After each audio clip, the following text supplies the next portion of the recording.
Hello, my name is Russell Myers, Independent for U.S. President for 2024. If you hear thunder in the background, as just now, that may be appropriate to the subject at hand. So, on a daily basis, we are being subjected to rapidly heating rhetoric intended to prepare us, even motivate us, toward direct warfare with Russia and/or China. This is nothing short of foolish. If the West starts a war with either Russia or China, the power balance would be very much in favor of the East. One must take into account the treatment of the West toward the global East and South, which has resulted in animosity by the East and South. This has continued not just for decades, but centuries. The West is engaged in colonization, neo-colonization, military occupation, exploitation, economic sanctions, embargoes, apathy, and propaganda, which is in no way forgotten by the victimized countries. We are right now watching rapidly growing alliances such as BRICS and the Shanghai Cooperation Organization, SCO, that cannot be ignored. The fact is, the global East and South, aside from responding to instigation of military hostilities by the West, the East and South would be able to crush the West without firing a single shot.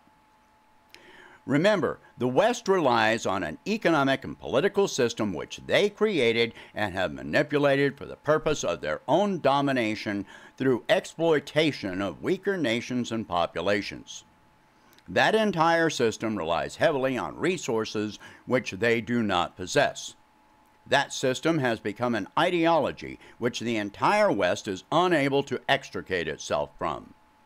It is a mentality indoctrinated into generation after generation of the general population, which enslaves the minds of their citizens to the point that many citizens, unable to question that belief system, will die to perpetuate.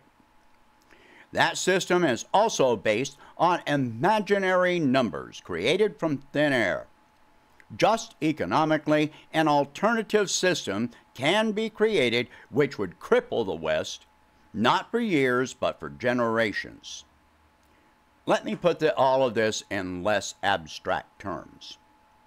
Should the West instigate a war with either Russia or China, both would respond. It has become unquestionable that many other nations have extreme justification to be adversarial to the West in the event of such a conflict. They would have absolutely no choice to be involved on one side or another for the sake of their own existence and futures. The Western media and political structure continues to represent these things as though nothing has changed and the West is in control. This is not true. The West is not in control and has not been in control for decades. The events unfolding today have served as a means of enlightening the global East and South as to just how dependent the West is on them. The historical domination of the West has been implemented through technological and military superiority, which evolved into economic and ideological superiority. That superiority depends on the resources I previously mentioned. Simply put, the West will loan imaginary numbers to nations who will struggle to repay those loans. Attached to those loans are requirements for those nations to adopt ideological dictates, such as changing the function of their economies and changing their their social structures, and sometimes their political structures. In many cases, the West knows these countries will default on these loans, which will then cause them to submit to austerity measures, such as privatizing social support systems and selling off national industries to private Western investors, even selling off parts of their own land to foreign entities. Throughout this entire process, this deprives the citizens of those countries of vital resources such as food, pensions, medical care, and energy. Under austerity, the people must incur debt for medical care and experience massive unemployment or reduced incomes, while also dealing with hyperinflation, making their conditions even worse. If the governments of those nations fail to adhere to arbitrary ideological dictates, they will be subjected to economic sanctions, further crippling their economies and their living conditions. The goal is the complete economic, cultural, and social subjugation of the people of these nations. Let me get to the nuts and bolts of this. It does not actually require any declaration of war for the East and South to respond to these conditions. The methods of subjugation and political stratification they have been subjected to makes the people of these countries justifiably feel like war has already been imposed on them long ago. For decades, if not centuries, they have sought an alternative which may offer them hope for reprieve. The recent rising events are now offering them that hope, though that is against the will of Western countries. They are forming political and economic alliances separate from the Western economic and political system, which continues to attempt responses which amount to some form of force which the East and South are now rejecting. Many people think that a U.S. declaration of war by the U.S. directly against Russia or China is the necessary trigger to elicit a full-scale response by these countries. I am not sure this is true. I believe that we are already in a form of world war, which is intensifying due to imaginary debt and enforced deprivation. These countries are responding, not with military force, but with actions which have the potential to be far more effective. If the global West does declare war against Russia and China, both will respond. Contrary to Western propaganda, Russia has not been weakened by the Ukraine conflict. They have become stronger since February of 2022. However, it would not only be Russia and China that would respond. In some way, other nations would be forced to engage in this conflict, as with previous world wars, and this would definitely be a world war. It is absolute foolishness to think otherwise. Both sides are already forming alliances at this time, hence the frantic, rapid-fire diplomatic meetings between countries taking place. The problem with these meetings is that the West, primarily the U.S., is unwilling to make any compromises or even meet with Russian President Vladimir Putin. At least French President Macron walked away from his meeting with the Chinese with billions in trade deals, which, by the way, deported French aircraft manufacturing jobs to China. While Janet Yellen walked away empty-handed, merely offering ideological rhetoric declaring American supremacy. Meanwhile, Russia and China are holding meetings and signing trade deals. In August, 41 countries to date have signed up to attend the BRICS summit, in addition to the current 5 members, with each of the 41 countries applying for membership. Just the 5 current members account for more than half of the global population. In addition, both Russia and China are holding military drills with numerous Eastern nations with increasing frequency. If the West declares war, here is what the likely events which would occur would be.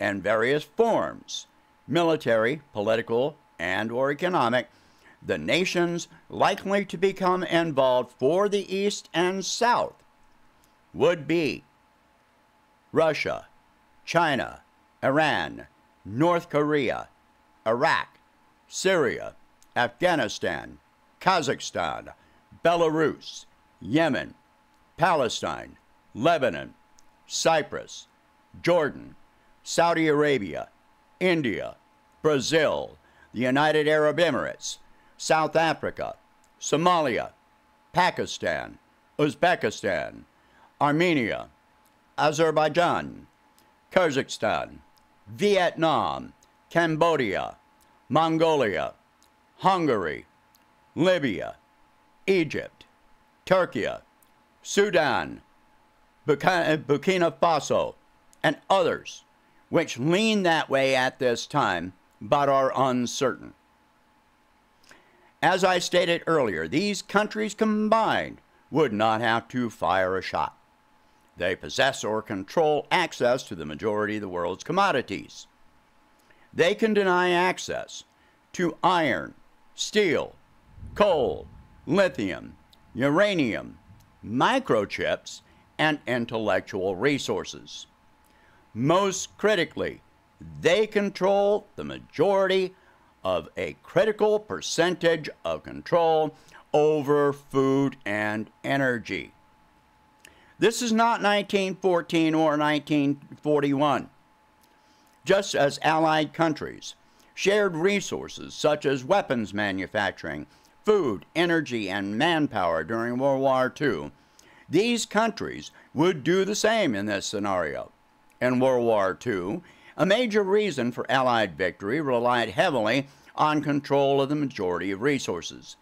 Only in this case, that would be reversed against the West. The opposing countries would share resources among them while denying access to the West. This is a standard military strategy. Obviously, each country has a varying degree of resources to contribute. Some countries may only be able to contribute manpower, but that is a formidable resource. Meanwhile, coastal African nations can deny port access to Western nations, which would be critical. They would not have to use violence, just deny access. What options would ship commanders have? Destroy the ports and their facilities? While I can see that happening, it would be pointless, except to restrict access to adversaries, but it would not help them otherwise, not then or in the future. Something I have not mentioned, but which is possibly even more critical above all else: economic warfare. Not only would the West lose access to resources on which Western countries rely so heavily using imaginary numbers, the West also relies heavily on debt held by many of these countries. These countries can sell off all U.S. treasuries, sending the dollar into a debt spiral. In addition, they can default on all Western debt. We already see many countries using trade in currencies other than the dollar, which weakens the dollar and the SWIFT system. Because the West would be unable to depart from the aforementioned ideology based on imaginary numbers, this would cause hyperinflation in the West as never seen before. If such a war began, Western people and the lower income classes, not directly involved in the military conflict, would die from starvation, homelessness, exposure, and lack of energy. Of course, as with most wars, the elites would not suffer these deprivations. Massive social disruptions would occur. The response from those in power would be militia rule, militarized police, mass incarceration, loss of all civil liberties, and violent force against their own citizens. Tens of millions would die from these conditions, completely separate from being involved in direct military action. During this, weapons manufacturers and for-profit prisons would continue collecting imaginary numbers at a rate not seen in world history. By the time all of this was over, it would take several generations for the West to recover, if that ever happened at all. To be able to recover would require acceding to a different world order in which the West was in no way dominant and would never again rise to dominance. Are we ready for all of this? Because if Western governments continue in their present course, this is what is coming. One can try to argue against it, but the majority of what I have offered here is undeniable truth. I may be overstating it or understating it by a very slight margin.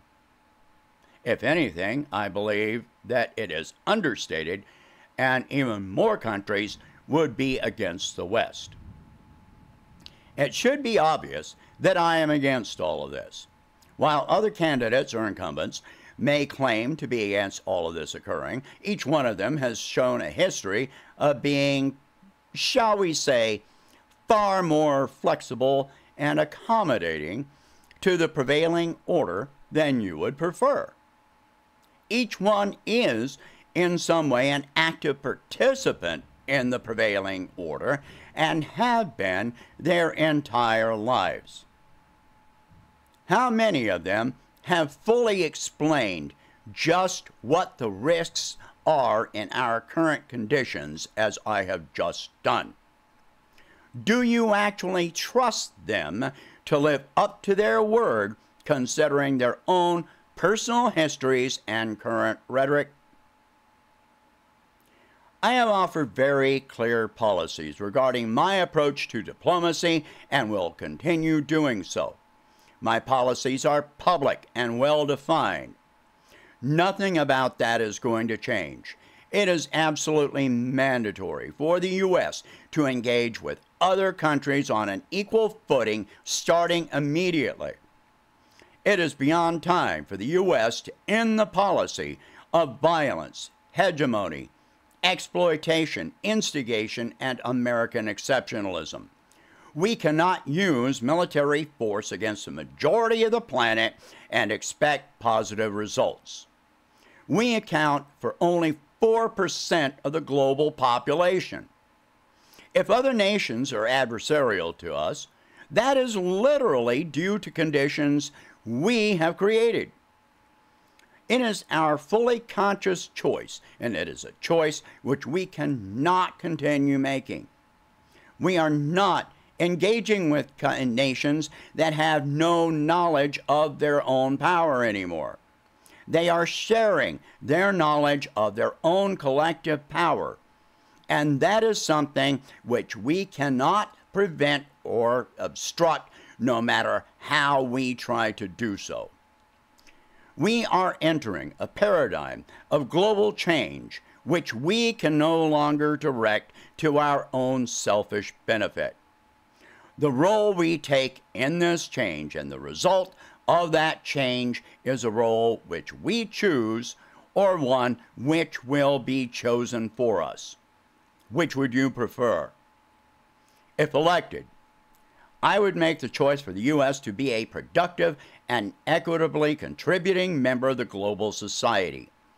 I would choose emphatically and enthusiastically to engage with all other nations and work toward peaceful resolutions of differences.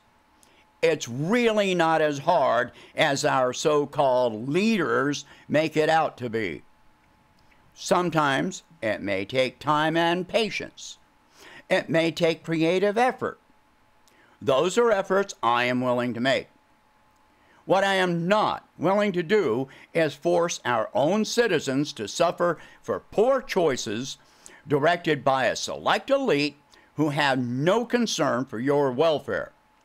An economy based on unending and infinitely increasing militarism is something which has been drilled into us against our will. It is detrimental to our economic, financial, social, and emotional health. Peace and prosperity is a choice, not only a political choice, but a personal choice, which we have to strive toward as individuals. It is not a naive choice, but one which involves the ability to use reason rather than mindless aggression to solve problems. When you listen to those who claim peace efforts are naive, pay attention to their approach to all things. They have no tool in their toolbox other than force, which they use in all aspects of their lives. When they say this, they are attempting to use force against you. Now it is your choice. Who would you trust to stand up and lead you into this new paradigm. Someone fully conscious of that paradigm and able to adapt to it, or someone who has shown they will bend to the existing paradigm so that they can keep their place in it. It is time for you to make that choice. Please share this article or video. Talk about these subjects. If you can afford it, please donate whatever you can to help expand this campaign. If you can't afford to donate anything, I completely understand. Unlike any of my opponents, I understand. But it definitely helps if you share this post or video and you talk about these subjects. Help raise awareness of this campaign. Anyway, I thank you very much for watching. I hope you have a good day. I hope I have given you very much to think about.